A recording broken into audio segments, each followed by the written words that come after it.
भारत माता की, भारत माता की, भारत माता की। నా తెలంగాణ కుటుంబ సభ్యులందరికీ నమస్కారాలు। दक्षिण काशी के भगवान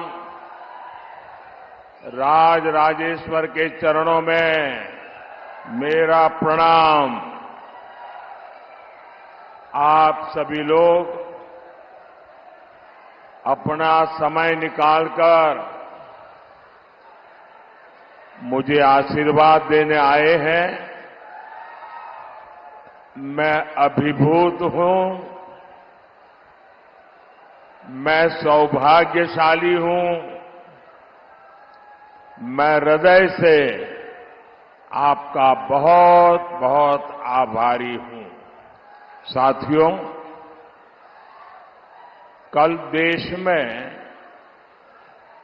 तीसरे चरण का चुनाव पूरा हो गया है। तीसरे फेज में कांग्रेस और इंडी अलायंस का तीसरा फ्यूज उड़ गया है। 4 चरण के चुनाव बाकी है। जनता जनार्दन के आशीर्वाद से बीजेपी और एनडीए तेजी से विजय रथ को बहुत जनता जनार्दन आगे ले जा रही है। यहां करीमनगर में तो आपने बीजेपी एमपी की जीत पहले ही सुनिश्चित कर दी है। कांग्रेस की हार यहां इतनी पक्की है कि बहुत मुश्किल से वो किसी को चुनाव लड़ने के लिए मना पाई। और बीआरएस का यहां कोई अता पता ही नहीं है। साथियों, तेलंगाना के आप सभी लोगों ने 10 साल में मेरा काम देखा है। आपके एक वोट से भारत विश्व में 5th लार्जेस्ट 5वीं सबसे बड़ी इकोनॉमी बन गया। आपके एक वोट ने जम्मू कश्मीर से 370 को खत्म कर दिया। आपके एक वोट से भारत डिफेंस इंपोर्टर से डिफेंस एक्सपोर्टर बन गया। ये सब किसने किया? किसने किया?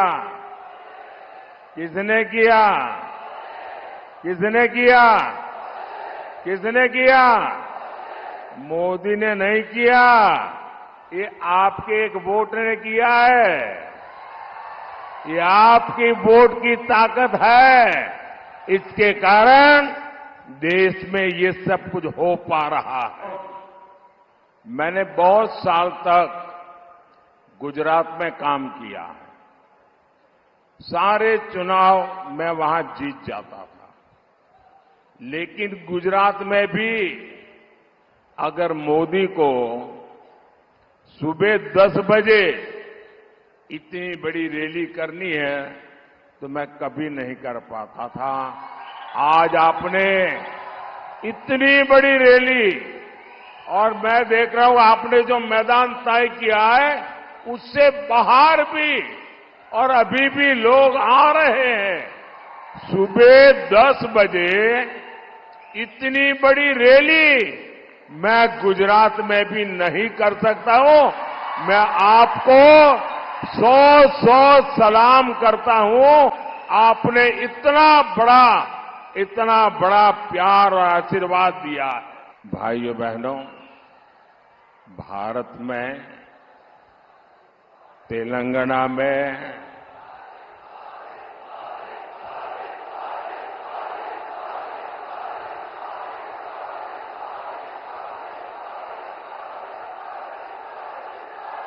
साथियों, चाहे भारत की बात हो, चाहे तेलंगाना की बात हो, हमारे देश में सामर्थ्य की कभी कमी नहीं रही। लेकिन कांग्रेस सरकारों ने इतने वर्षों तक एक ही काम किया। आप मुझे बताइए, कांग्रेस ने देश के हर सामर्थ्य को तबाह किया कि नहीं किया? कांग्रेस ने देश की अर्थव्यवस्था को तबाह किया कि नहीं किया? एग्रीकल्चर और टेक्सटाइल जैसे सेक्टर, ये सदियों से भारत की ताकत थी। कांग्रेस ने उन्हें भी तबाह कर दिया। इसकी सबसे बड़ी वजह है कांग्रेस ही देश में समस्याओं की सबसे बड़ी जननी है। भाइयों बहनों, पिछले 10 वर्षों में एनडीए ने हर सेक्टर को, भाजपा और एनडीए ने हर सेक्टर को आगे बढ़ाने का काम किया है। हम फार्मिंग सेक्टर को मॉडर्नाइज कर रहे हैं। हमारा जो खेती है, किसानी है, हमारा जो रायतू बंधु है, नेचुरल फार्मिंग, नैनो यूरिया और ड्रोन को प्रमोट कर रहे हैं। आज किसान को किसान सम्मान निधि मिल रही है। किसानों को फसल बीमा योजना का लाभ मिल रहा है। हमारी सरकार देश में टेक्सटाइल पार्क्स बना रही है। आज कौशल विकास से लेकर आर्थिक सहायता तक हर स्तर पर भाजपा सरकार आपके साथ खड़ी है। साथियों, बीजेपी हमेशा नेशन फर्स्ट, राष्ट्र प्रथम के सिद्धांत पर चलती है, जबकि तेलंगाना में कांग्रेस और बीआरएस फैमिली फर्स्ट इस पर चलती है। ये लोग ऐसे हैं, इनकी पॉलिटिकल पार्टी ऐसी है, by the family, for the family, of the family, यही इनका खेल है। कांग्रेस और बीआरएस में कोई अंतर नहीं है। ये एक ही चट्टे बट्टे के लोग हैं, वो एक ही सिक्के की बाजू है। कांग्रेस और बीआरएस को कौन जोड़ता है? कांग्रेस और बीआरएस को करप्शन जोड़ता है, करप्शन। कांग्रेस बीआरएस को जोड़ती है अपीजमेंट की पॉलिटिक्स, तुष्टीकरण की राजनीति। कांग्रेस और बीआरएस को जोड़ती है इनका जीरो गवर्नेंस का मॉडल। इस गठजोड़ से हमें मिलकर के तेलंगाना को बचाना है। साथियों, हमारे तेलंगाना का गठन हुआ तो आप सबने बीआरएस पार्टी पर भरोसा किया था। उस समय वो टीआरएस थी। अपनी फैमिली के लिए बीआरएस ने तेलंगाना की सारी फैमिलीज के सपने तोड़ दिए। कांग्रेस का भी यही इतिहास है। आजादी के बाद देश को कांग्रेस पार्टी से उम्मीदें थी, लेकिन कांग्रेस ने भी रास्ता क्या चुना? Family first. देश तो डूब गया और वे देश डूबे तो डूब जाए, लेकिन इनकी फैमिली को कोई फर्क नहीं पड़ता। फैमिली फर्स्ट की इसी नीति की वजह से कांग्रेस ने पीवी नरसिम्हा राव जी का भी अपमान किया। उनके निधन के बाद उनके पार्थिव शरीर का भी अपमान किया। कांग्रेस दफ्तर में एंट्री तक नहीं दी। ये बीजेपी एनडीए सरकार है जिसने पीवी नरसिम्हा राव जी को भारत रत्न से सम्मानित किया। और मेरे लिए बहुत सुखद है कि कल ही मुझे उनके पूरे परिवार के साथ मुलाकात करने का, पीवी नरसिम्हा राव जी के बारे में बहुत कुछ सुनने का सौभाग्य मिला। बहुत देर तक उनके परिवार की दो तीन पीढ़ी के साथ मैं बैठा। मैं गर्व महसूस कर रहा था कि एक परिवार ने, नरसिम्हा राव जी ने देश के लिए कितना कुछ किया और कांग्रेस ने उनके साथ कैसा व्यवहार किया। साथियों, ये करप्शन एक ऐसी फेविकोल है जो कांग्रेस और बीआरएस का कॉमन कैरेक्टर है। ये दोनों एक दूसरे पर भ्रष्टाचार के आरोप लगाते हैं, लेकिन बैकडोर से दोनों ही एक ही करप्शन सिंडिकेट का हिस्सा है। आप मुझे बताइए, बीआरएस वाले कांग्रेस पर कैश फॉर वोट का आरोप लगाते थे ना, लेकिन जब तक वो सत्ता में रहे कभी जांच करवाई क्या? कांग्रेस विपक्ष में थी तो बीआरएस पर कालेश्वरम घोटाले का आरोप लगाती थी या नहीं लगाती थी?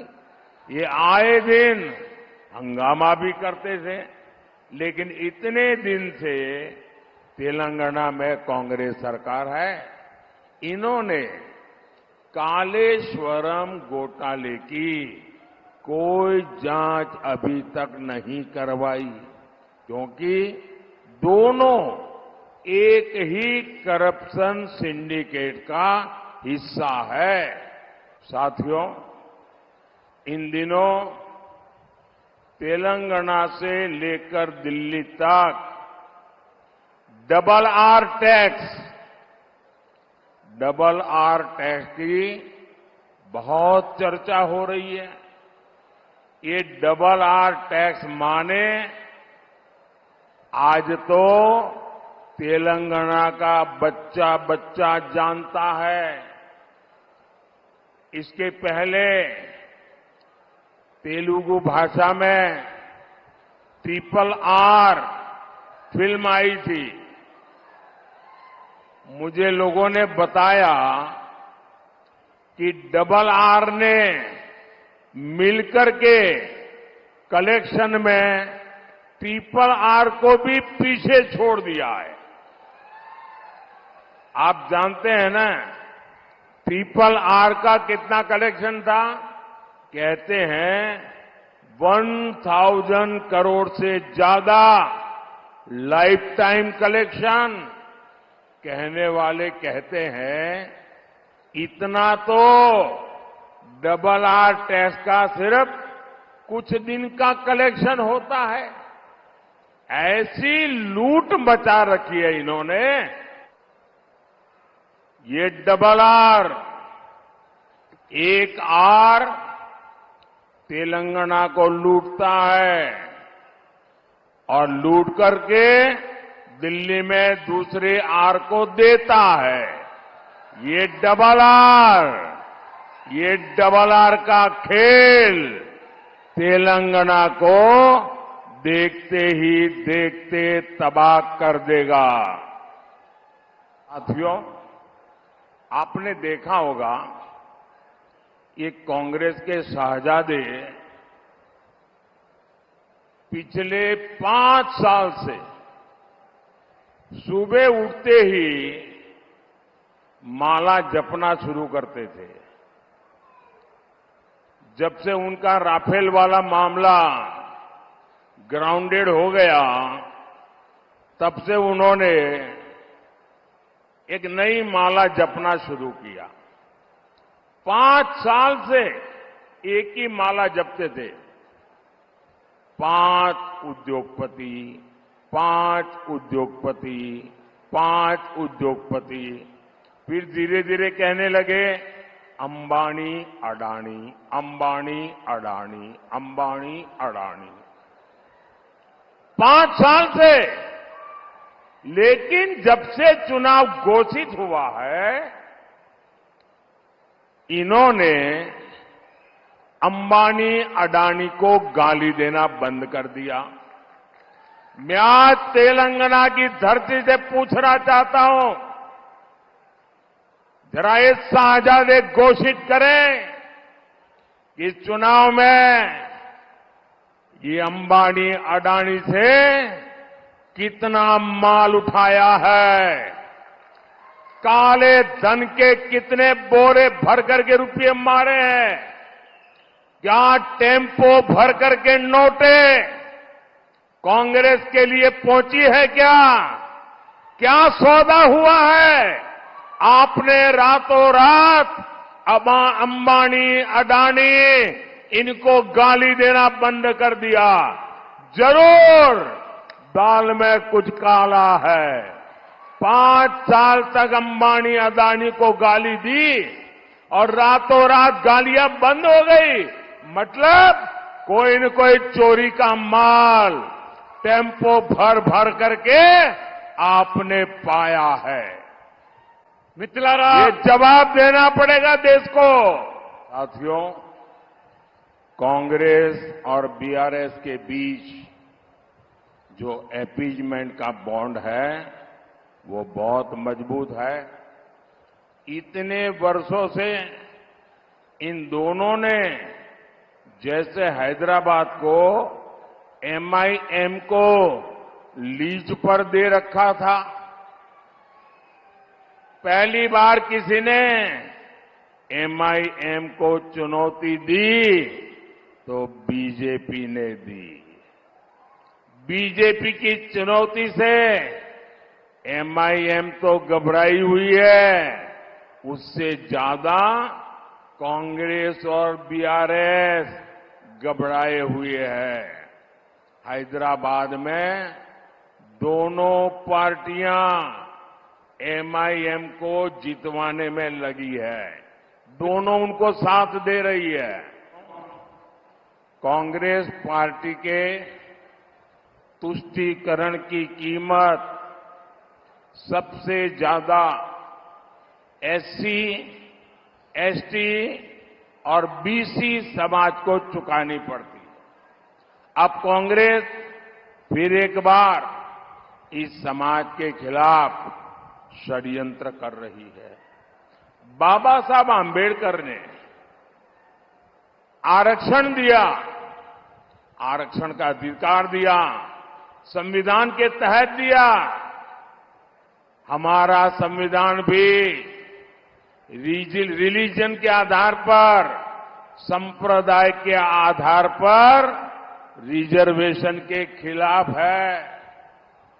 बाबा साहब आम्बेडकर भी संप्रदाय के आधार पर रिजर्वेशन के खिलाफ रहे हैं, लेकिन कांग्रेस आपका रिजर्वेशन छीनकर, आप में डाका डालकर, आप में से लूट चलाकर आपको बाबा साहब आम्बेडकर ने जो रिजर्वेशन दिया है वो छीनकर अपने वोट बैंक को देना चाहती है। कल ही इंडी एलायंस के एक बड़े चेहरे ने खुलेआम कहा है कि मुसलमानों को रिजर्वेशन देना चाहिए, और वो कहते हैं सिर्फ देना चाहिए था नहीं, पूरा का पूरा देना चाहिए। यानी एससी, एसटी, बीसी समाज को आज जितना रिजर्वेशन मिल रहा है ये छीन करके, पूरी तरह छीन करके मुस्लिमों को देना चाहते हैं। इसलिए ये लोग मादिगा समाज को भी उनका हक दिए जाने के खिलाफ है। साथियों, हमारा तेलंगाना संस्कृति और श्रद्धा वाला राज्य है। अयोध्या में राम मंदिर बना,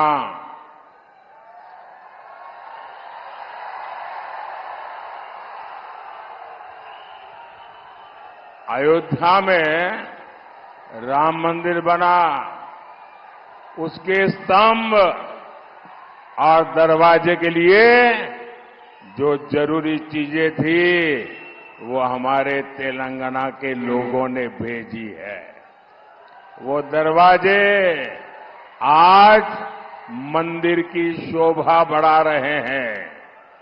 आज देश का हर व्यक्ति अयोध्या में राम लला की झलक पाना चाहता है, लेकिन कांग्रेस पार्टी के मंसूबे जानते हैं क्या है? आप मुझे बताइए, राम मंदिर बनने से आप लोग खुश है ना? राम मंदिर से आप लोग खुश है ना? आपको आनंद हुआ कि नहीं हुआ? लेकिन कांग्रेस पार्टी दुखी है, कांग्रेस पार्टी गुस्से में है। कांग्रेस पार्टी राम मंदिर में ताला डलवाना चाहती है, और ये खुलासा कांग्रेस में शाही परिवार के पूर्व सलाहकार ने किया है। उन्होंने बताया कांग्रेस के शहजादे कोर्ट का फैसला पलटकर राम मंदिर निर्माण रोकने की प्लानिंग कर रहे थे। उन्होंने अपने करीबियों से एक मीटिंग में कहा था कि कांग्रेस सरकार आएगी तो ये कोर्ट का फैसला पलट देंगे। आप मुझे बताइए, कांग्रेस के इन इरादों को जवाब मिलेगा कि नहीं मिलेगा? जोरदार जवाब मिलेगा। कांग्रेस को तेलंगाना में साफ कर देंगे।